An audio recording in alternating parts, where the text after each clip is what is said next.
All right, thank you, Steve. Well, right in the middle of the Niagara Greenbelt lies the town of Stratford, and farmers have joined up with local restaurants and, of course, hosting the Savor Stratford Culinary Festival. Here with just one of the many dishes, we have a whole team of people here. We have Steve Stacy at the very end. Hello. And then we have Devin, and we have Jenna, and we have Chris. And, okay, we'll get to how these guys are all wrapped up in this event. So tell me about Savor Stratford. Savor Stratford is a whole week, actually, of programming. It's a culinary week. It starts tomorrow with a garlic festival, and then it continues for a whole week of programming that happens, various things, tastings, and it culminates with the weekend festival, which is the September 25th and 26th, and that's Savor Stratford, and it's right along the banks of the Avon River. Beautiful. They've set up a giant farmer's market. There's a kids tent. There's a education tent.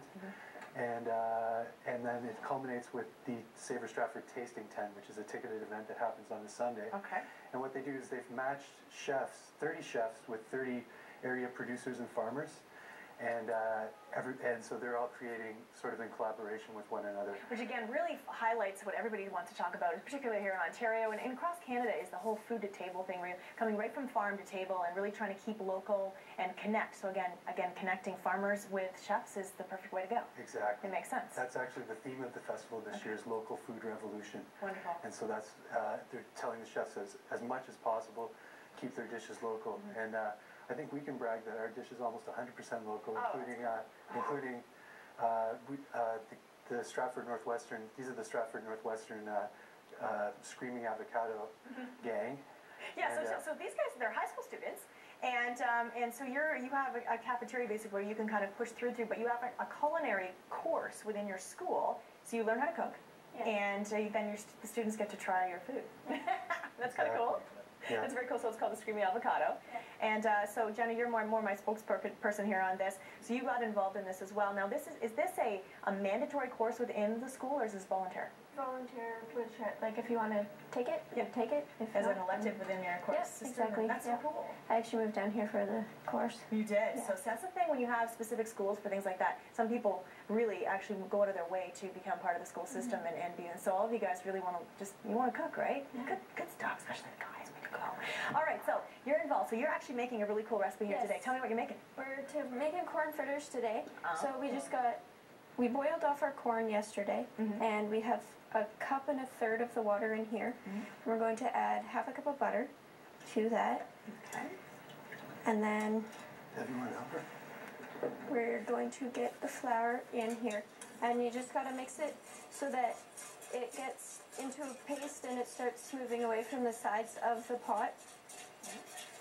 It's kind of like a eclair type dough. Okay, yep. Oh, Bob's going to be all over these. He's already working on trying to get some of this food, so.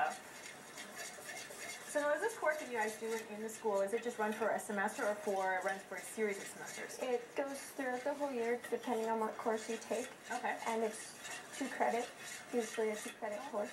Very good. So I think it probably helps whether you decide whether you want to pursue culinary, future outside of high school as well, right? Yeah. Decide whether you want to go to Niagara College or whoever you put on board. Yeah. Exactly. Very good. So now we're just going to add in the eggs. We have 5 eggs, 1 at a time, so that you can get the batter mixed up. Another one, please. And take it off the heat so that the eggs don't cook, because you don't want scrambled fritters. Good point. All the little tips we learn along the way. The flour. What's the name of the farmer that you guys are with here? It's Lori Newbrand. Okay, wonderful. Yeah, but a lot of this stuff is also grown by the school itself. The flour that Jenna just put in there is actually red fife wheat, which is a heritage breed of wheat that was sort of used by the pioneers in Ontario. Absolutely. And a couple years ago, their teacher, Paul Finkelstein, was given some land to grow some stuff for the program, and he grew a whole field of this heritage wheat, so they still use the flour from that. Oh, that is amazing. Yeah. That's definitely keeping it local. Yeah. All right, we are running out of time here, guys, so... Okay. So we're going to just quickly add in the corn. Yep.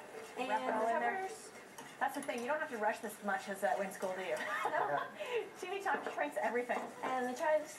And then we'll take her over to Chris, and he's going to cook them up for you. All right, Chris, take it away. And Steve, again, just wrap up the festival for us, again, reminding us how people can get involved. Okay, you can go to savorstratford.com and get tickets for some of the events. A lot of the events are not ticketed, so there's a lot of free programming, like the kids tent.